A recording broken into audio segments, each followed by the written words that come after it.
Okay. I'm hoping everybody can hear me. It's slightly too soft. Slightly too soft. Let me see. Let me just try and switch off this one. Making sure that my earplugs are the ones connected. Is this better? Can everybody hear me now?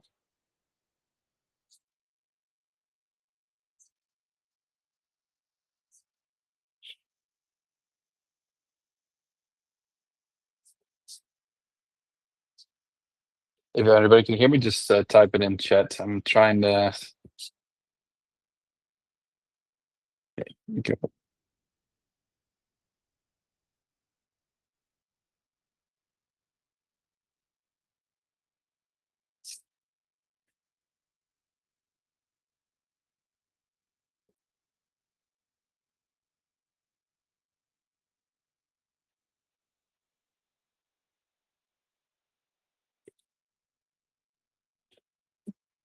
Is there any sound right now? It's not. Yeah, it still feels a little bit distant. Because I'm on my headset, so I'm not sure if I can change that, to be honest. No worries. Okay, I'll try to speak up, and we'll give a little bit of time for people to come in.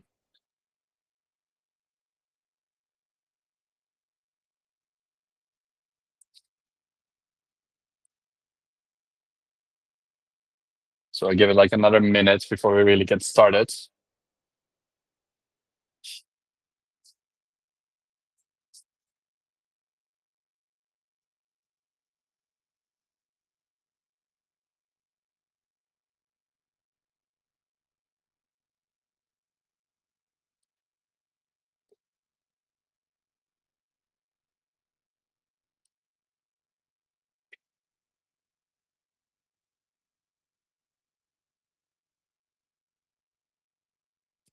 Okay.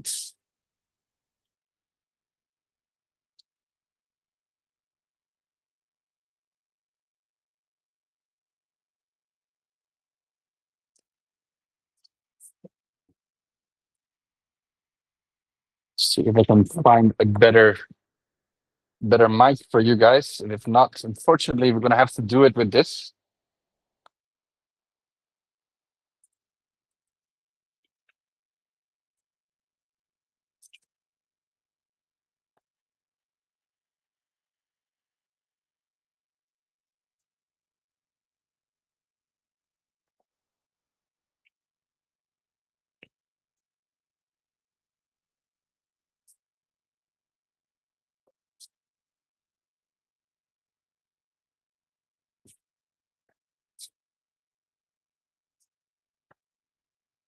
All right, give it a go. Is this better?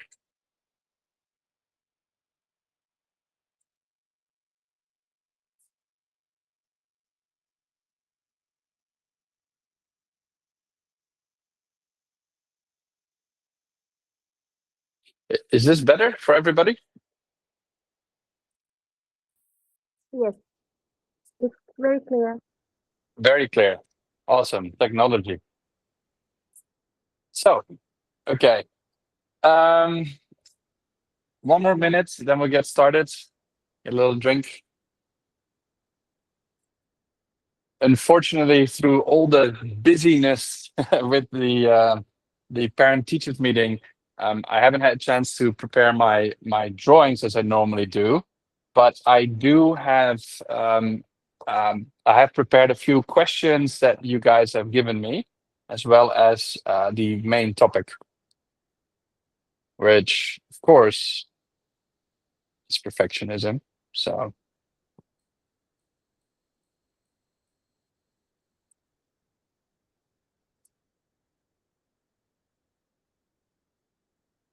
there we go. Okay. I see that everybody is here. So welcome everybody for another Q&A session. and thank you for tuning in last week. The videos for last week will be online very quickly. So bear with us. We had a lot of preparation to do for the parent-teacher meetings. And for the ones that hadn't had a chance to speak to me yesterday or my team yesterday, please let us know, and then we'll basically book another one next week, or not next week, the week after the break. So again, welcome. For YouTube, I'm TJ. I'm a specialist in highly gifted education. And today I want to be talking about perfectionism, and particularly well, what is it? As well as what can we do to help kids that show traits of perfectionism, how to help them overcome this. So what is it? So maybe it would be interesting to see in the chats, like what you guys' definition of perfectionism is. And I'll give you guys a minute to think of that for a second. And then I will give my definition of this. Or if somebody wants to speak out loud, then go ahead. If you don't want to type, please share what you think.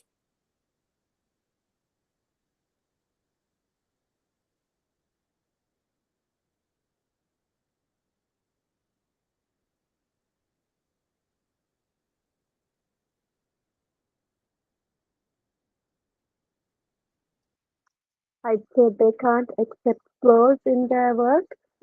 Mm-hmm. Like not being able to accept any flaws in their work, for sure. And I would argue that to the point where they probably cannot stop working on something. So obviously, perfectionism is a bit of a loaded word. You see some people flaunt it as like, I'm a perfectionist, this is great. And basically they advocate for people to be, perfectionists themselves. And whilst making sure that whatever you do has a certain kind of quality to it, when we talk about perfectionism in education, we really talk about the inability to effectively stop doing a task when it's completed to satisfaction based on whatever standards either the school or the parents apply to it.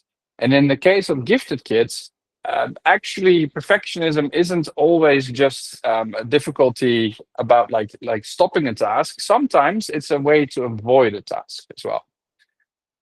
Because I'm going to come back again to what makes us make decisions in the first place. And it's very interesting. One of my students, who is a really strong perfectionist to the point that even like I can't get anything done, and it's really hard. It's so difficult for him to try not to make a mistake as far as he's concerned, that he can't even make a decision on what to start on. Like he's worried that that things don't necessarily work out, so he's scared to make a decision. I used to play a lot of board games, and the term we used to call it is analysis paralysis. It's a state that you run into when your mind decides, okay, there's about 2 or 3 equal options, and I don't really know what to do, right? So that's another form of perfectionism that unfortunately a lot of our gifted kids really struggle with. And all of this, again, comes down to your dopamine system. Like, so what is going on here? Like, why do these kids struggle to make a decision? Because that's basically what perfectionism is: decision to say this is good enough and I need to move on. And it's again fear, right? This is the biggest thing that we see coming back all the time. It is fear. The brain is going, I am worried that either the thing that I'm doing isn't good enough and I'm not going to get the recognition that I really, really want from this, or much more sinister, I am working on something that I know I can do well enough that I can get the recognition for, and I'm continuing to work on it so that I don't have to do that other thing that I know I might fail at. So sometimes perfectionism is basically a means to procrastinate. So it's fear.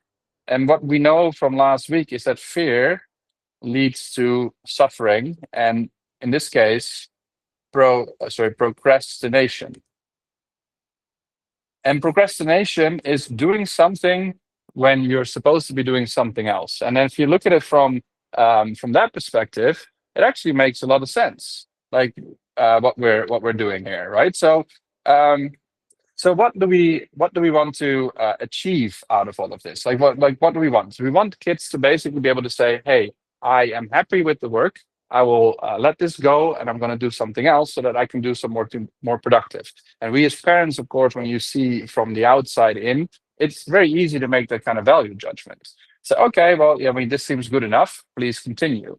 And even though you ask them to, they don't, and to the point that they sometimes start crying over it and get so frustrated. But other situations is that they really downplay their abilities in other fields, like proactively. I had a girl this morning that said like, I'm just not good at math. I'm not good at math. And again we see this where they say, okay, I'm not good at math. I'm not doing this, and they give them something that they feel comfortable in, and they dive in it, and they won't let go. They bite, and it's just on and on and on. Right. So what we want to understand, okay, this is again fear leading to procrastination. Then what we need to do is we need to help them overcome that fear. Right. So I want to go a little bit deeper in what kind of different types of challenges that they see, because sometimes as parents, when we see our kids struggling with these kind of things, it's very hard for us to sort of go, okay, I get it. Like we say, why don't they see what we do? Now, one reason that they don't see it is that in order for any kind of habit to stick, and I've said this many a times, you need the actual chemical situation that is the procrastination cycle to happen before your brain says, yes, this is something I want to make into a habit. And unfortunately, for a lot of the things that we are doing, um, the kids don't really understand like what the bonus is, or what the actual dopamine hit is from completing a lot of our work. And that's because when you finish a little bit of homework, it doesn't feel like much. But it's the flip side of that is that if you have done something that you basically got a positive feedback loop from, let's say my math work or artwork, people said, "Oh, you're so good at drawing," then they have one habit which has given them work and a reward. And then a lot of the things that they're supposed to work on have not had this particular cycle, particularly because gifted kids tend to avoid that particular situation. Right. So it's early. I've worked with one girl, and this is really a story that took a while for us to really help her with. She would erase her Chinese homework about 25 times in a row, to the point where the kindergarten that she was enrolled with, which was like 3.5 or 4 years old when we started working with her, we said like, we can't help her. Like, what do we do? Like we can't move on from like the simple me in Chinese, like "wo" in the Chinese, and like she would rub it out to the point that the paper would start to break. And she would be extremely sad about it too, because she knew what was happening and she could just not control herself. And what we needed to do for her is we needed to break that loop first, right? So we need to break that fear loop, and that means we actually have to have a little bit of fun. So I'll come back to that a little bit later, because like from procrastination, how do you overcome procrastination with fun? Like, how does that work? That's an interesting question to ask, but like I'm gonna dive in that a little bit later, because another reason why there's so much difficulty with these kids to really make this decision, and this is actually that the boy that I was talking about that was doing some research on this. I challenged them. I said, why don't you go figure it out? Like, why don't you go read some books, like get some academic works, and figure out like why is it difficult to make that decision. And what he found is that actually the area for decision making in the brain is the same as the area for PTSD or fear. And that's very interesting. So this is a relatively recent study that he brought up, 2024. and like quite a big longitudinal study, about 200 over people, so definitely a significant number. And what they were doing, they were doing brain scans to see, it's like when if somebody makes a decision, like what happens, like how like what part of the brain lights up. And then what they saw is that the parts of the brain that light up are the same bits that basically govern our fear responses. And that actually makes a lot of sense, right? Because like a lot of situations that preserve our way of life, particularly as a simple life form, is responding to a fight or flight kind of situation, which is always a fear response. And it's one of those things that in biology we've sort of known for a long time, but animals, that most animals seem to be making decisions based out of fear most of the time. And yeah, like that works to preserve yourself, but it also means that obviously you're putting yourself in a very difficult kind of situation because it works short term, but if you want to have the long-term gratification, that's not good. And when you start looking at animals that are a little bit more intelligent, you tend to see that a lot of them not only tend to try and make situations in moments when they're not fearful. So this is things like crows using tools to get what they need. Like they tend to do those in situations where they're not scared, and they seem to be able to make a lot of like interesting decisions. And the moment that they're in a fearful state, all that behavior stops. And we see the same with gifted kids.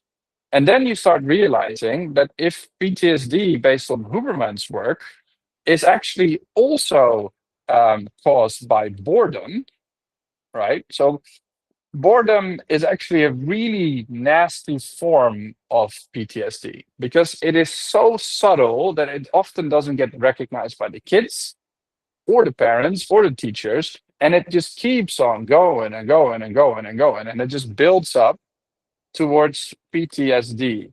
And that is pretty hard thing to say, but like again, when you as a parent think back on like, okay, I was studying then, there's a lot of parents that when I ask this question, would you go back and study? They're physically responding to like, oh no, I don't want to do this. You see them shiver, and ironically, the more of an expert they are, often the stronger that particular reaction is. And particularly here in Malaysia, I tend to see this a lot with the lawyers and the doctors, particularly the ones that don't end up being lawyers and doctors anymore. I have too many banker friends that are all like lawyers first. That was very interesting. So a lot of them don't want to go back. So there is a lot of fear there, and that fear then of course has an inhibition on them being able to make a decision, right? So this is really where you can see like some you can connect some dots like, oh, interesting. Boredom is a big trigger for PTSD has a really big impact on decision making processes. And then we know that like gifted kids are more bored than most other individuals. And then you start seeing these patterns form and you go, okay, that actually makes a lot of sense, right? So we now need to ask ourselves, like how do we help them, right? Because like now we know why it happens, right? And basically it's a procrastination response. So we learned from last time that procrastination is either something is too hard or something is too easy, right? So what is it? Which one of the two? So that's the interesting question to ask as well. Like, and then it's obviously not the thing that they're working on, because that's the funny bit. Like a lot of time when you start working with kids that have perfectionism, a lot of colleagues of mine that say, "Oh, I'm working on that." They focus on the actual thing that they're being perfectionistic with, but the actual trigger is often something else. And this is why perfectionism tends to like be so difficult to handle for a lot of teachers or for a lot of parents, because it feels obvious that you have to help them with, like, if they're drawing and they can't stop the drawing, you think like, oh, I need to talk about the drawing, but the drawing is not the issue. The drawing is the procrastination, right? So there is something else. And where this gets really hard is because often they're doing it in things that generally have been permitted to be good. So I've seen perfectionism in math and I've seen it in English. And to the point where it's like, okay, like I can't stop trying new things in that. And then because it's in these core subjects, people go, ah, fine, like, it's great. I mean, at least they're perfectionistic in math. But I mean, is that a good thing though? Because they are avoiding their discomfort. So they're in their full-on comfort zone, and aggressively so, which means they're not going to try new things. And if you're seeing this as early as like 4 or 5 years old, it closes a lot of doors for them. There's a lot of interesting works from a colleague of mine that is also here in Malaysia specifically, Professor Peter Bailey. He's a professor at the USI. And he was involved with the development for gifted and talented kids in the UK. And he's basically been more leaning towards sports, which I always feel is a very underrepresented element of gifted and talented education. And that's why I love talking to him about stuff like this. And he has been doing a lot of research with young kids to look at like, okay, what is their like, is there an innate ability to be good at math, or is there innate ability to be good at English? And then there's like I think I shared the works of QnA, if you guys ever want to see who that is. So QnA, like a Canadian scientist, like his works in 2010, the DMT model, it's called. Sorry, DMT.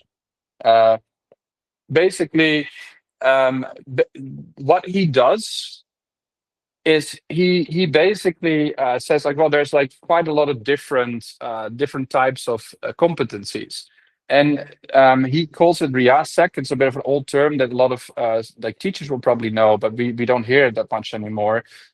So his term is RIASEC. But basically, the way I explain it makes it a little bit easier is that he says there's competencies in STEAM that we all know, right? So everybody knows STEAM.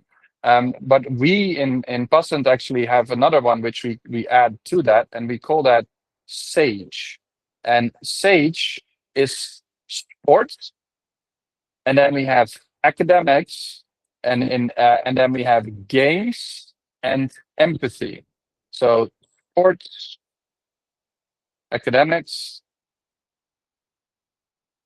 games, like things like chess, but also war games and other kind of games that you can think of. And honestly, sometimes you run into these trainers that are really good at coming up with like fun games and team building activities. Gamification is a big thing, like computer games, of course, is part of this as well. And then empathy.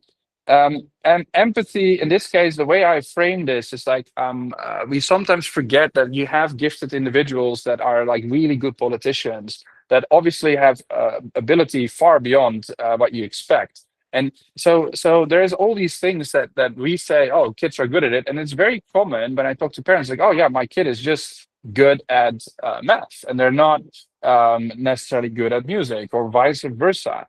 And what my friend Peter Bailey has figured out with a lot of work from other colleagues in the UK is that actually the ability to learn anything is really not determined by how you're born at all. It's all a product from what happens around you. And that means that kids that sort of become good mathematicians have actually often like gone into this perfectionism problem where they go like, okay, I'm going a little bit deeper. And not all of it is malicious. Not all of it is fear. Sometimes it's just very positive, like, oh, you're good at math, here's some more extension. And if you give a little bit more extension, they get far better at it, and then that becomes a self-fulfilling prophecy. And the works of Professor Peter Bailey are so interesting because he's using sports, and in sports we do this all the time.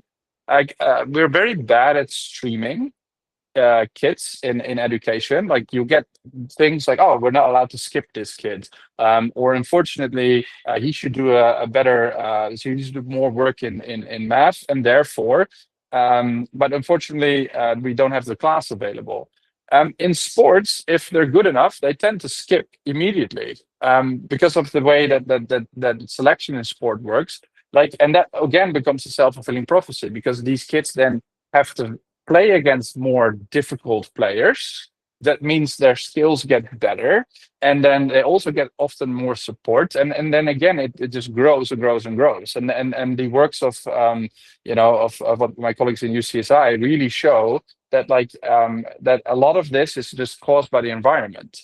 And then you have to ask yourself as a parent, how much of that is perfectionism that we don't deal with specifically. So what do we do? How do we help?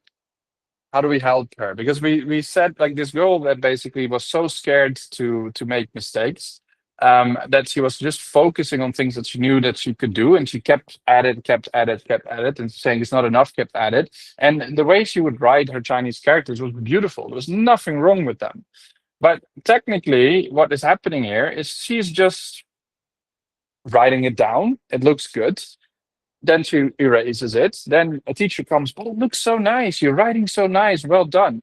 Okay, she gets actually more reinforcement that what she's doing is good. So therefore, I'll just erase it and do it again. Now, she does this because she's scared to make a mistake. That's how she justifies it to herself. But actually, what is happening is she's getting negative version of dopamine for the basically not progressing in something else. So what did we have to do? Well, with this girl, what we did is, and what I did, I got her sitting in front of me, and I said, okay, what do you want to do? Like, what do you want to write something? And she didn't want to. She didn't want to write anything down. Nothing normal. Nothing phonetic. Like just that's it. She didn't want to write anything. And then I said, well, is there something that you can write? And what she could write is she could write her name.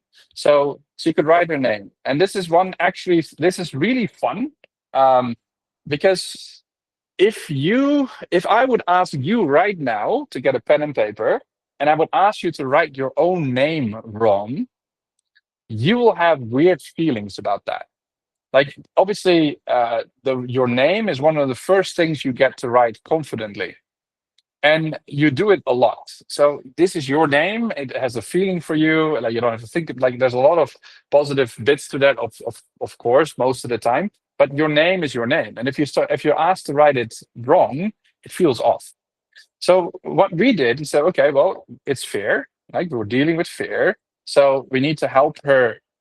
Basically, we remember the spider in the jar, kind of thing. So we need to help with the spider, right? In the jar by basically saying, okay, let's expose you to that. But what is the thing that is the smallest step? What is the cover behind the closed door, right? Like with a big lock on it, right? Like let's lock this door. Like how do we do that? So well, we said let's start with your name. Why don't we find funny, silly ways to write your name down? And I spent a good half hour with her basically saying, okay, I'll write my name wrong. So, and I'll basically my real name is Chedek, which is short for TJ. So I already write my name wrong because it's not TJ, it's actually Chedek, which is a Frisian name that nobody can pronounce. Although we have somebody from Denmark in the chat, I think I'd probably give a good stab at it.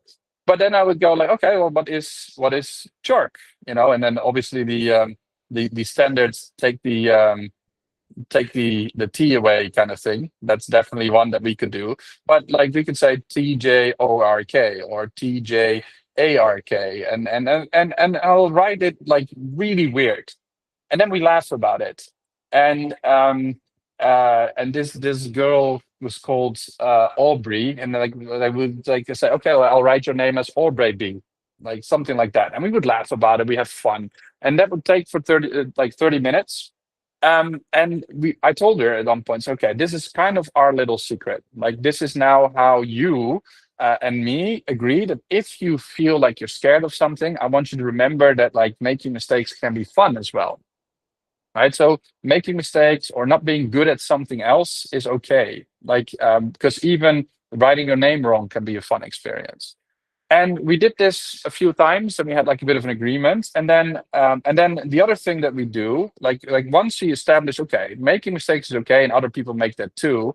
Then what we need to do as parents is we have to model behavior, right? And this is really hard. Like modeling behavior is some of those things that actually, like, our kids basically monkey see, monkey do. We all know the saying, but modeling behavior is taking an active approach to try and show that like certain behaviors that you want to get from your kids, like is good. Now the best way to do that is not talk about it because they don't understand it. It's just do it.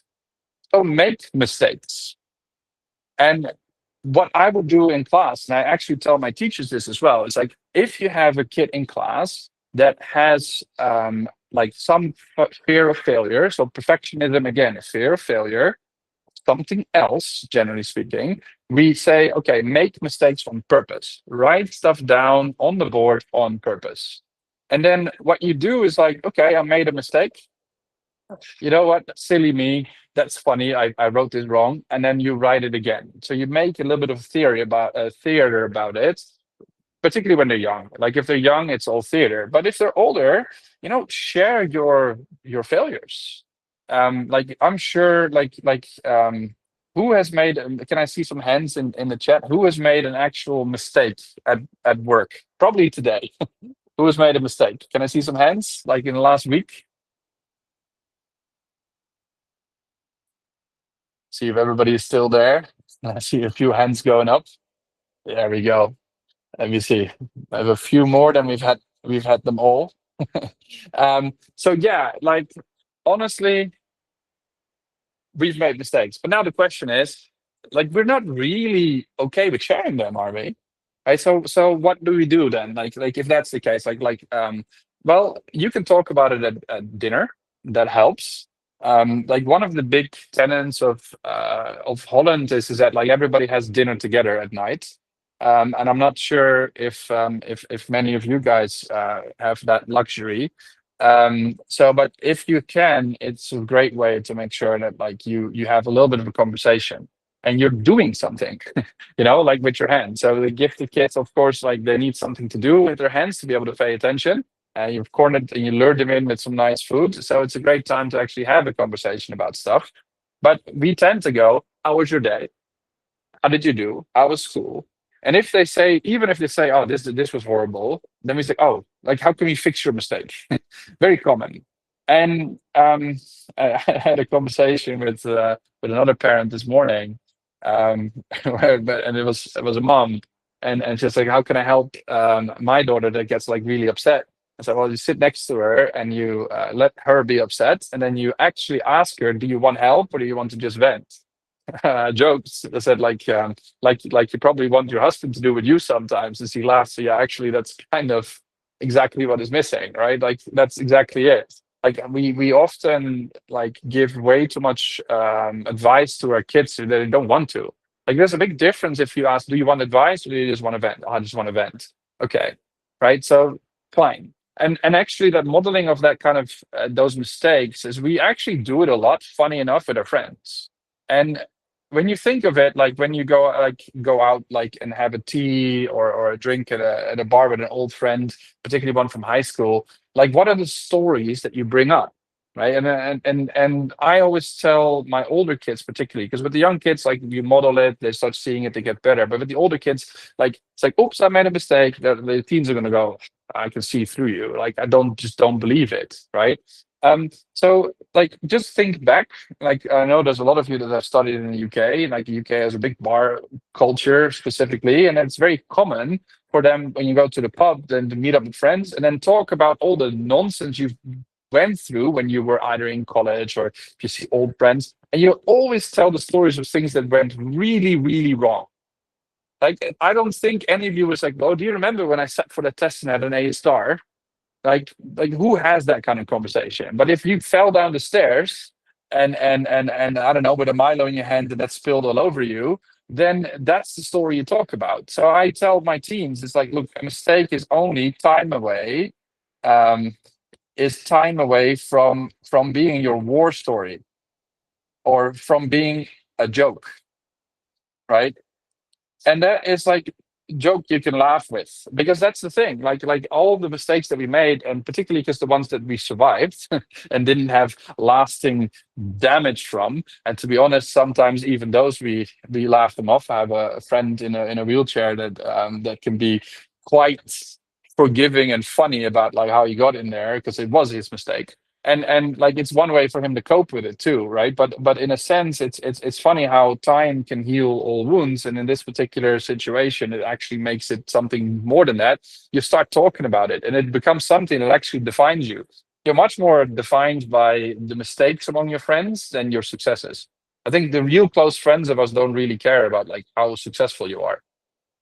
So keep that in mind. It's like, because it makes it so that if you feel like you're not really sharing, you're not modeling enough with your kids, then you're missing out on this opportunity with that. And having that conversation with the kids there is actually a great way to sort of see, hey, particularly with your teens, okay, what's going on, right? Because um, we can have this conversation.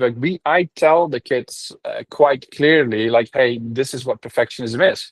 And the boy that I asked to do a bit of research on the PTSD region and like decision making process is very clever. He gets it, but he still gets paralyzed when he has to have these kind of situations where he has to make a decision. So we have to start making small decisions, small fearful decisions.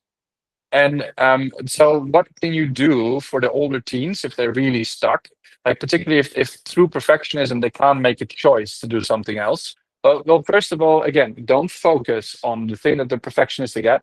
Ask them what are they trying to avoid, and try to figure that one out. And don't ask them when they're in that panic mode, because they're in an emotional state, and then that doesn't work, right? So the time when you say this is probably more important than what you say sometimes.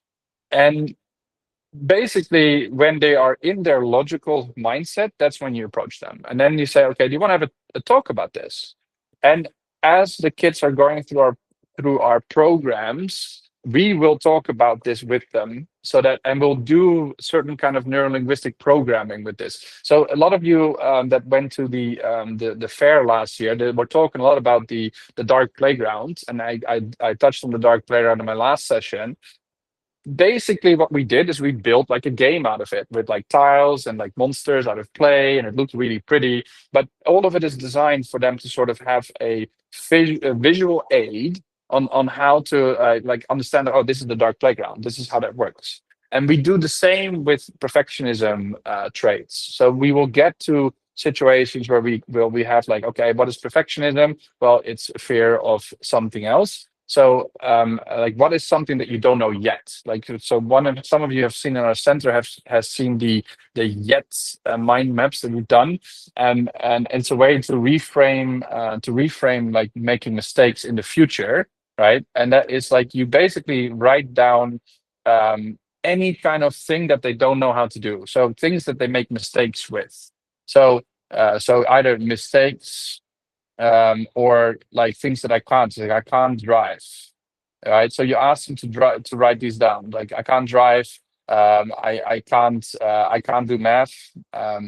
Which I had this morning with a girl. I can't do add math, and she basically solved a question I asked her to do without thinking about it faster than some of the kids that have done their A levels, and she's only in year 10, right? So I can't do add math, which is not true. And then the big thing is you get them to talk about all the things that they're scared of, and then you ask them to physically write the word yet in the middle.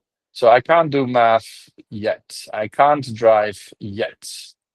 You know, like I don't I can't make no mistakes yet. Like these kind of things. So that will never happen. Like let's take that one away, because mistakes are just like a feature of life. Um, for the religious people among us, like if you pray for strength, do you get it by no adversity or more? And that's basically the thing. Like, so you can do these kind of exercises with them, and the language you use is very important. So this is a neuro-linguistic programming attitude towards this. If you catch them say, I can't do this, just force them to say yet behind it. I can't do this yet. And this is why it's so important to you as a parent, that you have to feel like, okay, like I need to give them some time, right? Time to calm down, like if they're in an emotional state, time to consider whether that emotional state is where they want to be. I can, if you need to trust them, they don't want to be in that emotional state. Like when you ask them, like even the ones that seem to be very like, I don't want to like do this for my mom. Like some I've had kids that just like purposely throw grades because they don't want to do it anymore. And when you actually ask them, like, what do you really want to? Actually, I want the grades, and I want some help with it. I just don't want it from my mom or dad, because they're judging me too much, I feel, or they're pressuring me too much, right? So, and pressure, of course, is just asking them to do something under time pressure. Now, like again, if you can do this as early as possible, it will help them move through all the stuff earlier. But like we obviously sometimes let all of this sort of boil over to the point where it's kind of late, and then we try and do last minute fixing, and then it's kind of like, well, like we know that some of these decisions are driven by chemical processes in their head, some of which we're asking them to understand, even though the chemical loop hasn't fired yet. Then we get upset with it, and we don't help them with that. We don't help them by reinforcing the action that they're supposed to take, and we also don't help them by reinforcing like maybe some miniature reward in the middle that gives them a little bit of like, okay, if I do this, I get something interesting out of it that is good for me. Like, and then we get upset that like by the time there's no more time left to do this, they get scared and worried, and then they fall back on the one thing that they know, which is the thing that they know that they're good at, because that's basically what is happening with this perfectionism. Right. So, like a lot of this is not easy, and it requires a lot of you talking to your teachers, your kids to figure this out. And again, not when they're scared. So the earlier you do this, the better it is. So I hope, like before I move on to the next section, like, is there any questions, like after all of this that's come up from you? Please put them in chat, because I would love to go, love to answer some more. But like, I'm hoping that you can see, like just for tips at home is, so tips at home while you guys are typing in the chat is one, model mistakes. We don't do enough of that. Like the earlier you start this, the better it is. Just be open about them. If you need help with that kind of fear, and it's difficult to do, then you kind of understand where your kids are at. And then, well, if you need some help with that, please let me know, because there's stuff that I can do to help you with that potentially, or we can delve into that ourselves. So we model mistakes. We put yet. We really are firm about like using the language yet. I don't know stuff yet and everything else.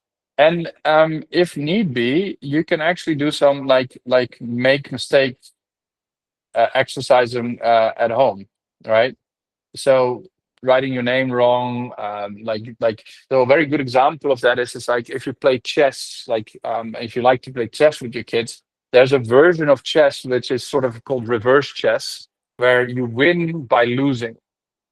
For example, like perfectionism comes very common in gaming as well. We call it like they're sore losers, but it's kind of a perfectionism problem. They will play if they think they can win, and they won't play because they will not accept being able to lose.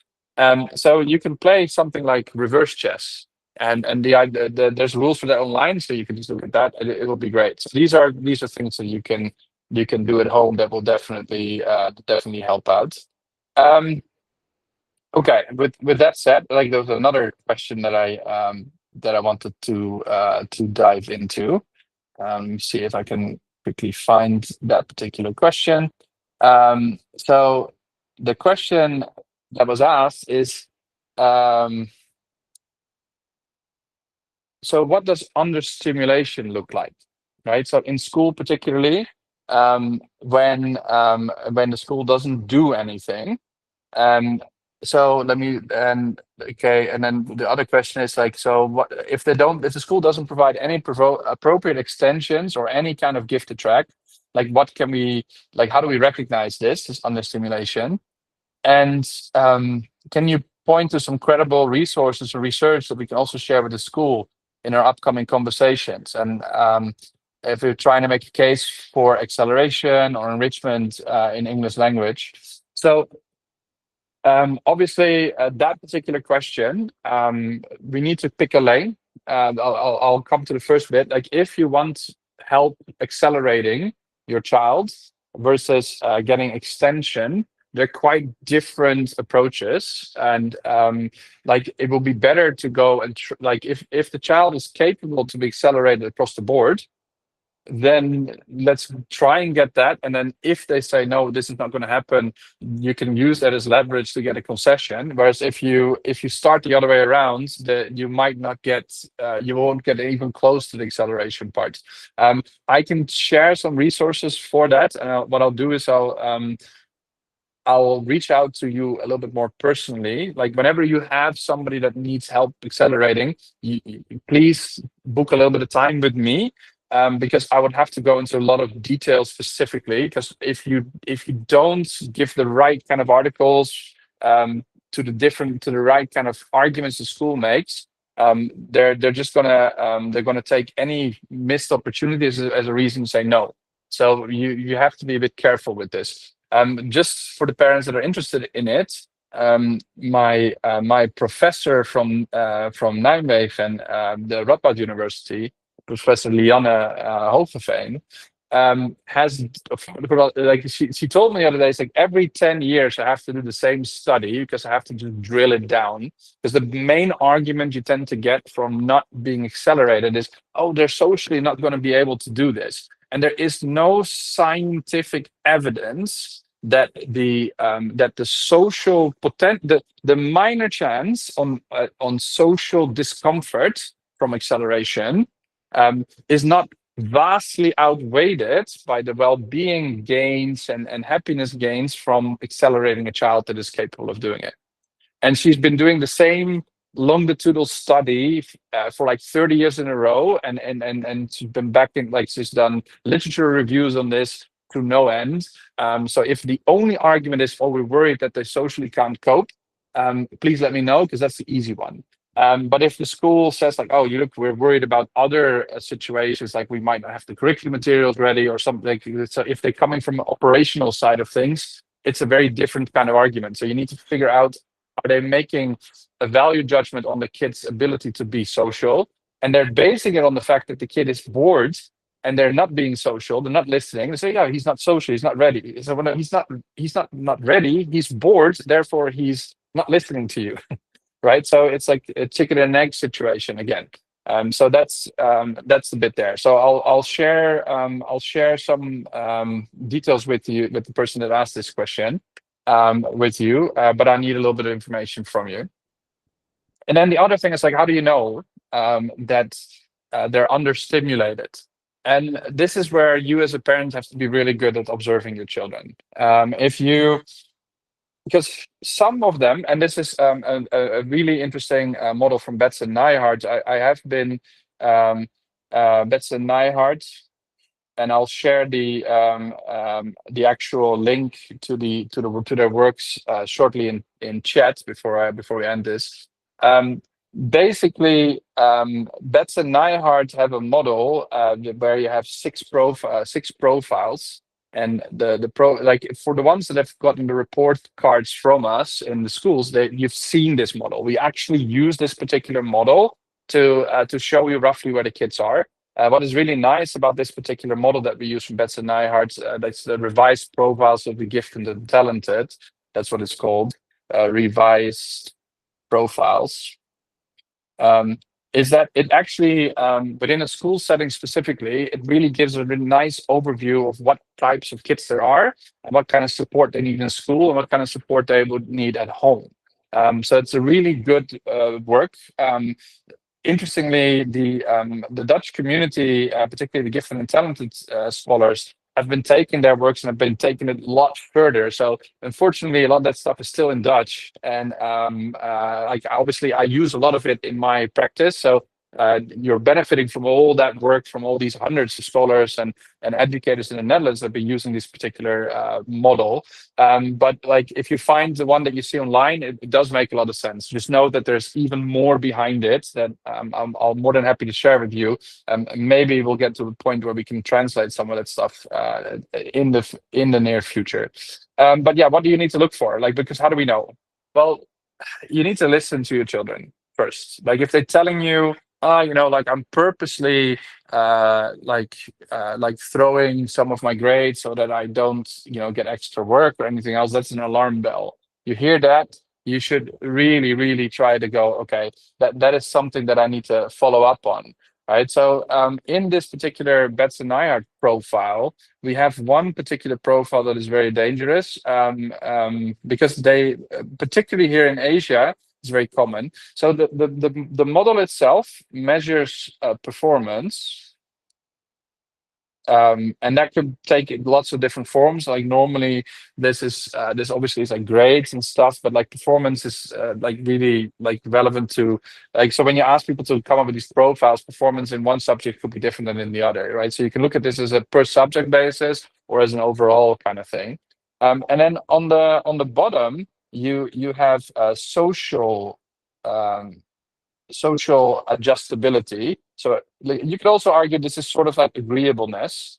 Like, and a lot of people say like you need to if you're too agreeable, that's bad for you. We know that has a lot of negative impact on your ability to earn more money, right? So being too agreeable means that you won't ask for a raise. If people challenge you on things, like you will just say yes and that's it. So like being too agreeable is not a good trait. But the opposite side, by being too aggressive, is also not okay. So what we want with this particular thing is we're looking for this sort of Goldilocks zone in the middle, like somebody who can stand up for themselves just enough, but constructively so. So that like they don't upset people at the same time, but they can advocate for what they need and what they want, right? And in that, like at the top, we have autonomous, successful. Now, I mean, maybe it's interesting to see that our catchphrase is from happy to autonomous to successful. There's a big reason for that because these autonomous and successful traits and this particular ideal profile of a gifted kid means that they're performing at their best of their ability and they're socially exactly where we want them to be. And so that's where you can see the influence of this particular model in our system coming through. And then obviously on the one hand, we have the challenging creatives. So the challenging creatives are the kids that are unfortunately often a little bit, like I don't want to listen, I'm a bit frustrated, like they're a bit cheeky. And actually, if they have a lot of good energy, and if you positively support that, it's actually not that hard to move them upwards towards an autonomous successful. But if they get like told off, they go the other way. Now, when they go the other way, they become what we call twice exceptional is in there. So this is a little bit different from the normal twice exceptionalism that you expect in terms of like dyslexia or other kind of stuff. This is twice exceptionalism where the point where their behavior has created enough of a backlog of learning that as far as we're concerned, they're struggling in their learning ability. And this is where you see a lot of the kids like they give up, they don't want to do stuff anymore, they start saying stuff is wrong, and then they end up at risk. And at risk is really where we lose these kids to the streets and stuff like that. Now that's not that big a thing here in Asia because the streets are well full of cars and not a lot of people, to be honest. But in obviously like in particularly Holland, UK, a lot of kids like end up like in weird places. Where we do see these at risks are a lot of kids that end up being entrepreneurs. Like a lot of these are the guys that started Tea Leaf or whatever. I always joke that it takes a lot more courage to quit a school in Asia than it does in Europe because parents generally don't stand for it as much. But it still happens to some extent. And you see a lot of rifts in the family at that point. So that's one end. The other end, though, is actually where we see a lot of understimulation, when the school sort of feels, it's okay, and this is the adjusted successful. Adjusted successful, and what is interesting about them is and I find a lot of girls here, unfortunately, but in Malaysia also a lot of boys, and what is really nasty is that a lot of these are high performer in terms of grade. So they look like they're absolutely fine, but they're constantly adjusting to everybody else. A lot of them have no goals to where they want to go. They're actually bored. Often they can do better than these A stars, but they're refusing to do it, or they've gotten so used to hiding that they don't even feel it anymore. And this is sometimes you run into people like, and in Holland, we're seeing less of it now because we're starting to catch them early. But we used to have like a lot of, particularly women that would start to run into this gifted burnout that we talked about in previous sessions at later age, and then they identified as highly gifted individuals that didn't even realize that they were, and they had internalized like hiding and not rocking the boat and not asking for more challenge so much that it just became second nature, and they lost all their gifted advantages at the beginning, and they even like sort of didn't realize like that there was. And the funny thing is like their brains are still wired in the same way, so when they then got into real trouble emotionally, like the extra the X factor that makes feeling emotions worse is still present. That never really goes away. So when they get to depression states, unfortunately, it hits them a lot harder. And that's when we tend to see where a lot of things go really off the rails because like self-harm and suicide attempts are still a bit higher with the girls than with the boys in this. It's just that the boys are a little bit more successful, unfortunately, at committing suicides when they do make an attempt at it. But like these girls, a lot of them end up at risk. They start to pretend to be sick. They start to figure out ways to to sort of not participate in things. So that can go a lot of ways. Sometimes like big majority of them actually will do well in school, but like they are the ones that are very hard to find for us, particularly the older they get. So there's I'm sure that in the schools that I'm working with, the majority of gifted kids that we haven't found yet are in this particular category, and it's where we need to help them. We need to advocate for them. So so again, how do you know this? Like if they are if they're not taking things out of the comfort zone, if they actually show forms of perfectionism. A lot of adjusted successful kids are perfectionists in certain things that aren't moving them forward, and they're spinning their wheels like a car when you're punching down on the gas pedal, and it's just spinning its wheels. It's not moving forward. So look out for those things, some overreaction towards some emotional states, like that you think, oh, that shouldn't make that much of a difference. Like a lot of when they're doing the things that they're good at, they'll be fine. But if they're doing anything new that is a little bit outside of the comfort zone, they'll be saying things like, "Oh yeah, I'm not creative. I'm not very good at this. Like I'm definitely like." So they're sort of uh, preemptively telling you like, "Oh, this is don't expect too much." Right? Like that kind of behavior is very important. So if you see them say like, "Oh, I'm not good at this," particularly at an early age, then that should put your alarm bells like go off like straight away, because we know that technically there should be nothing stopping them from being just as good. Um, okay, I think that's all for today. I hope you all enjoyed that. Like I have time for one more question if people want to. If not, like please put them in the Q&A next week, and I would love to incorporate it here. But I hope this helps you guys at home with this, and I'm looking forward to seeing as many of you back in next week when we come back and talk about the next question. So, and then I did promise, I believe, that I would put the actual bit in there in the chat. The original model is from Passend Neihart from 1988. It's a bit old. The revised profiles are newer. So I'm going to bring those up as well in a second. Go.